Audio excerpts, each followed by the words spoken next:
Hi, Bruce here with the Aquarium Life, and today we're going to do a common repair on a Reeflo pump.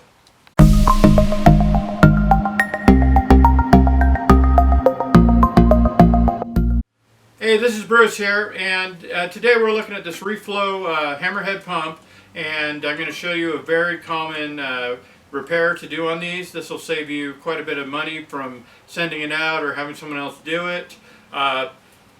If you've owned one of these pumps, they're great. They're fairly energy efficient. They seem to run for a long time. They're reliable, but they do have a common problem where the shaft seal will start to leak, and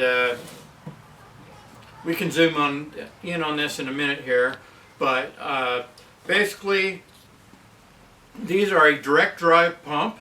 Okay, so when I say direct drive, what that means is the motor directly connects to the impeller. On a lot of other external aquarium pumps, or internal for that matter, they're driven by a magnet. So this one, it's got the motor, drives direct into the impeller, and one thing they need to accomplish this is to have a water seal in there so that the aquarium water doesn't leak out, flood your floor. And the other thing that happens here is you'll get water leaking across this shaft, and it'll hit that front bearing right there and make that go out. So this is something, whenever you're doing maintenance on your aquarium, you should always look and make sure that there's not a bunch of salt creep building up on this, or that the area is nice and dry. If you have a wet floor sensor of any kind, it'd be a good idea to place that around this pump. Alright, you just need some fairly basic tools for this. I've got a 7/16 and an 11 millimeter standard wrench. You're going to need that to get these bolts off. These bolts right here are 14 millimeter. You can usually get away with a 9/16 as well, but there is just a little bit more slop in there, so if they're really tight, you'd want to grab that 14 millimeter wrench. I would recommend some of this lubricant right here. It's a waterproof grease that plumbers use. I'll show you why we need that in a little bit. A replacement seal. You can get those directly from Reeflo, or there's a few other sources. Typically I buy mine in bulk because I do a lot of these repairs. And the recommended thing you're going to want to get this impeller off is a band wrench or strap wrench. You can also, these are kind of cool. I've got some of these pliers here that have the soft grips on them. You're also going to want a couple flathead screwdrivers. So with all that, let's dig into this and get it repaired. Okay, so we're going to want to grab our wrenches, and you could also use a socket wrench or whatever you're comfortable with, but the wrenches work just fine. It doesn't take that long to get these going. The bolts are stainless steel, so typically there's not a lot of rust issues on them.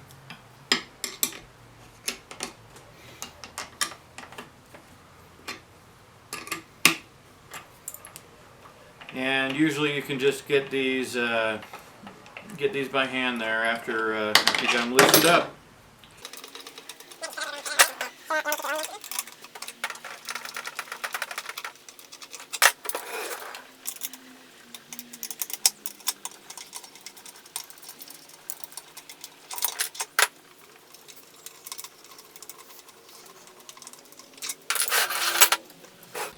Alright, so typically this pump is all cleaned out, so we don't need to worry about it, but typically you're going to want to do this over some kind of a container, because there's going to be a little bit of water left in here. Right now this is bone dry, so we don't have to worry about that at all. But yeah, you just want to be careful you're not spilling water every place.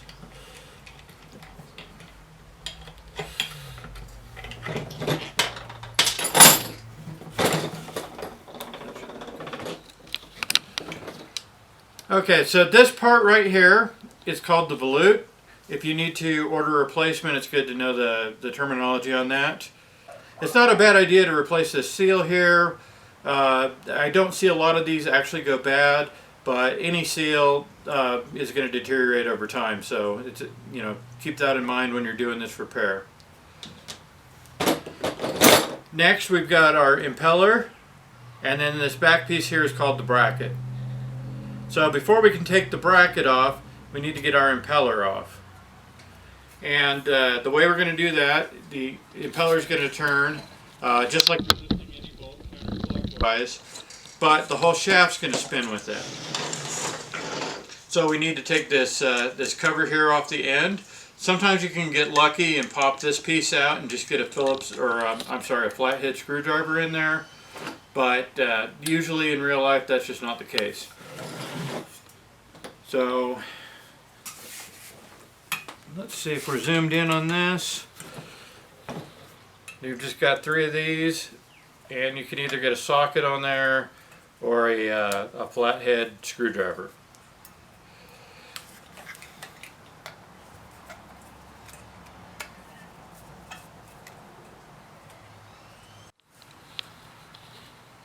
Alright, so I've taken this cover off. It's really easy to get off there. It just has those 3 screws in there. And then this is the shaft, and then you've got this fan here. And on the Reeflos, I think typically these are made of plastic. There's a screw right here, a little set screw, and then you kind of just loosen that up a bit. You don't even have to take it all the way off. Sometimes you want to get your screwdriver in there and kind of pry that apart. And then get behind it, and remember it's a piece of plastic, so be kind of gentle. Kind of work that out.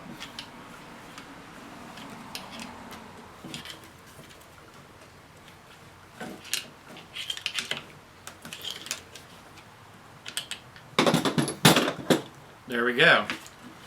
So you can see you've got the splines here, and so the preferred method of getting that impeller off is to hold this shaft here with a flathead screwdriver, and while you're doing that, get a band wrench on here, get a band wrench on this, and just twist it off. Well, I'll tell you, in real life situations, typically this is on here really tight. So if you're fortunate enough to have a vise, I would stick this piece here in the vise, clamp it down really tight, so you're kind of working on it like this, and then you can just deal with the impeller that way.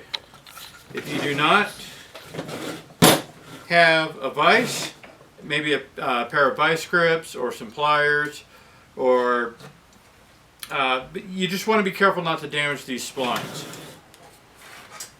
So I'm going to show you, we're going to get our strap wrench on there.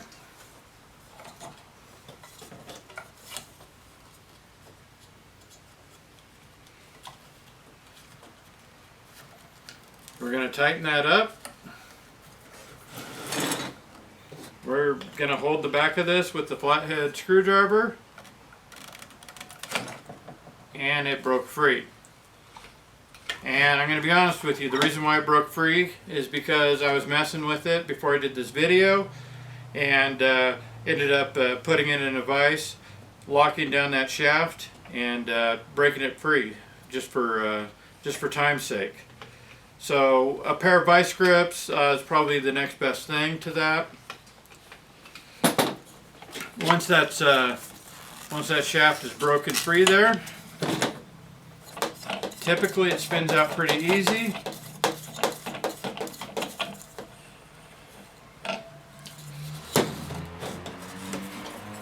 We've got the first part of our seal here. The second part of the seal is right in here, and you can see the shaft right there.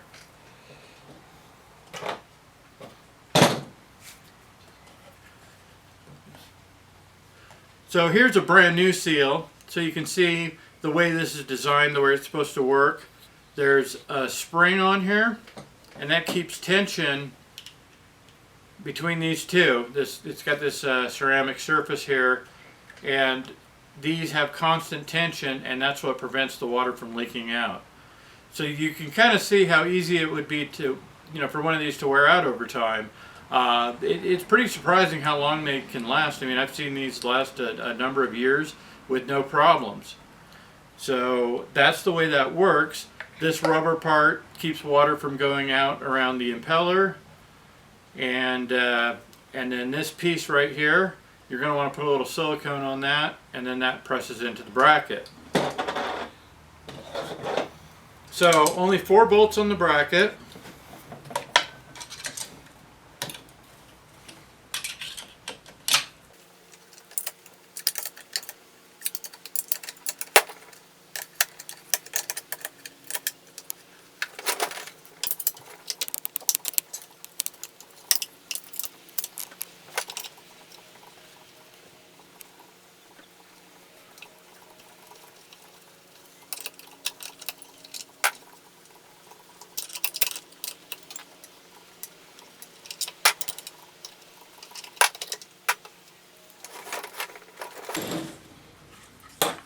Okay, so here's our bracket. That wasn't too bad to get that off of there. You can see here there's actually a little bit of silicone on the back that was holding that old seal in. So apologize, I forgot to mention a couple things. It's nice to have a piece of PVC or a socket, something that will go over and not contact the black part, but fit right over the lip of that seal to push it in. And then a hammer, and also it's not a bad idea to have like a little socket or something to drive the old seal out. Flip the bracket upside down like I have it.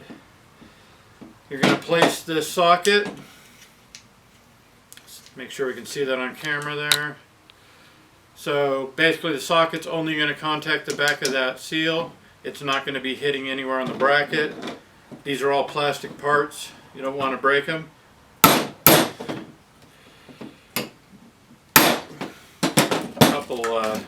Couple hits there. Got our old seal out.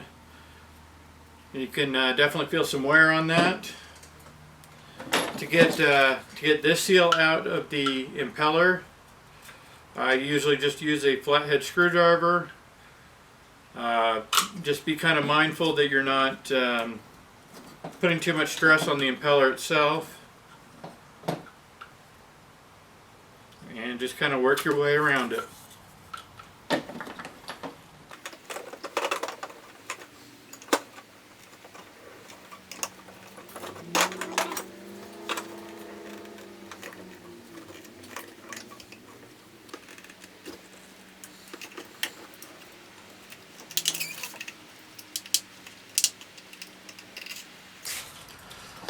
Yeah, this is a good example here. This is about the hardest one I've ever had to take out. The pump's been sitting dry for a long time.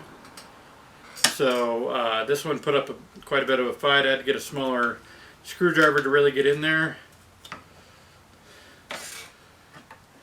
So, you want to make sure that that's out of there. You know, get this area kind of cleaned up there. Maybe even some rust penetrant.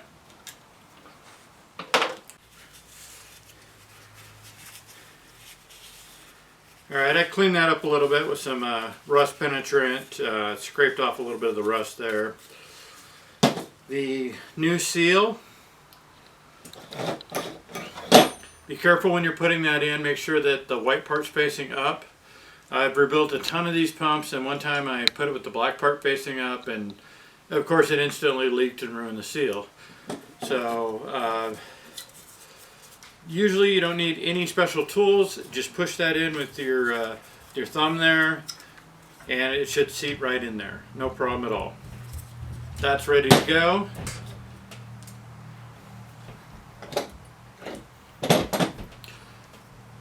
This part right here, we're going to put a little bit of aquarium silicone around it. I've seen where some of the seals will come with a black O-ring on there. I still put a little bit of the aquarium silicone on it. I don't want to take any chances. I don't want to have to redo it. And I don't want to ruin somebody's floor either with water. So you just place that in there. And honestly, you really just a little bit of a tap, because usually these just seat right in there. And the silicone will seal that. That's ready to go. And we can go ahead and put it all back together.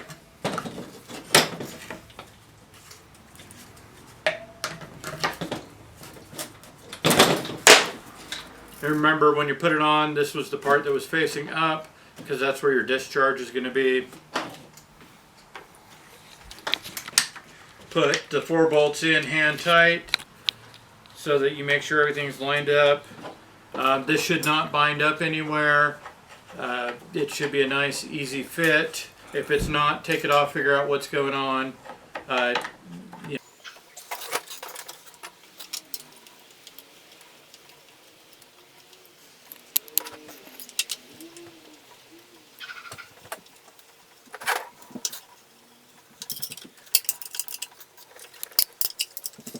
And then how tight do you want them? Just nice and snug. And I just dropped my wrench. Alright, so we've got all these 4 bolts nice and snug. And we want to go ahead and get our impeller back on there. So we're just going to screw that on by hand. You can either spin the shaft or hold the shaft and spin the impeller. Now when you're tightening it up, you'll feel it kind of, you should feel it when it hits the bottom of the seal there. Where did I put the strap wrench?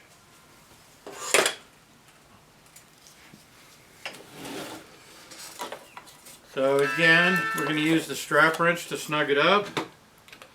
I'm going to hold the back of this with a flathead, and it does not have to be incredibly tight, just good and snug. And you know, we'll test it to make sure that it's good, but that's it, just nice and as snug as you can get it. You don't need to get pliers on there or do anything crazy. Got our we got a brand new volute for this one because this one had some fittings glued into it. So we're going to get rid of that.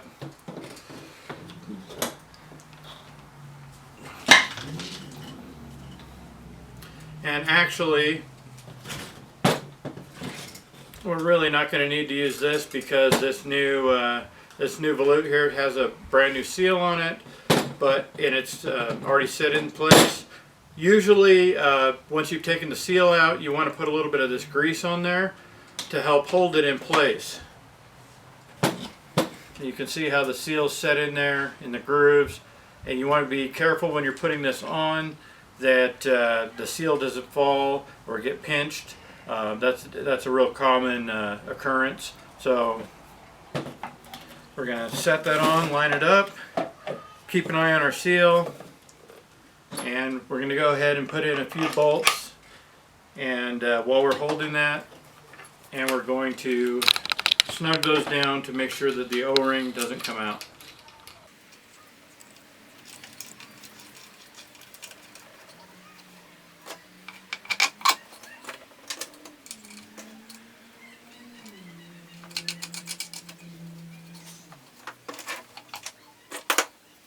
Make sure you've got a washer on your bolt before and after when you put the nut on.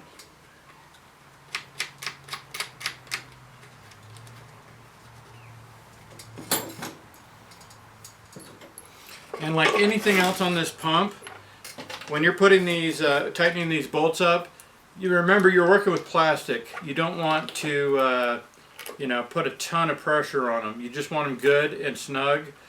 The plastic, the housing of the volute and the bracket should meet together. It should look like it's tightened up.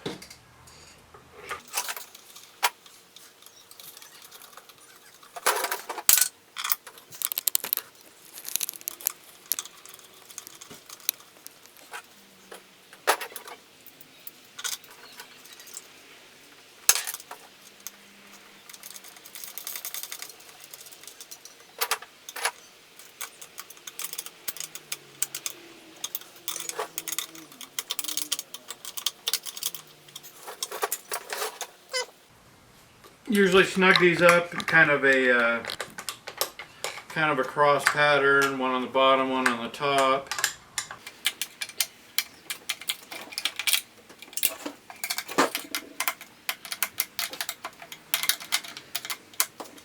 And hopefully you can see I'm not putting a ton of force on there, but they are good and tight. You should not be able to loosen these back up with your fingers.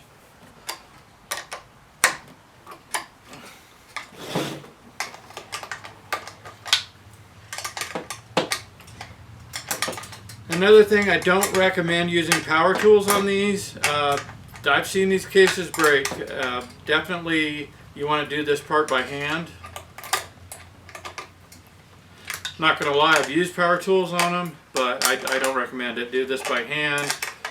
I mean, unless you're sitting there cranking out, 10 or 20 of these. Let's see if we can zoom in here.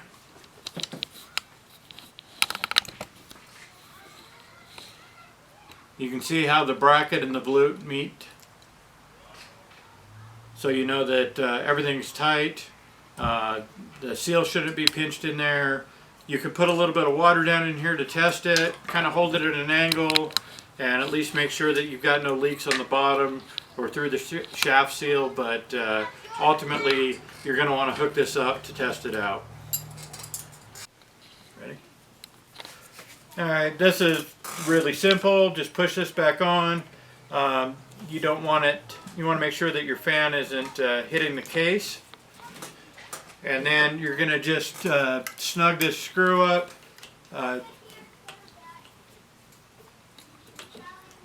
Just tighten that up so it's snug. That fan's not going to go anywhere. There's a flat piece on the bottom of this. That goes on the bottom.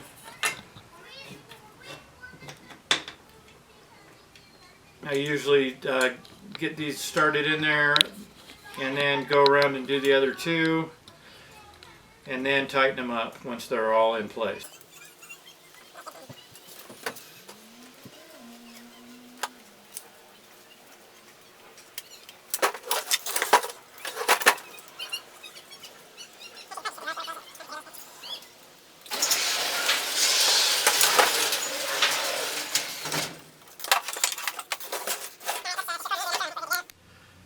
Thank you guys so much for watching. I really appreciate it.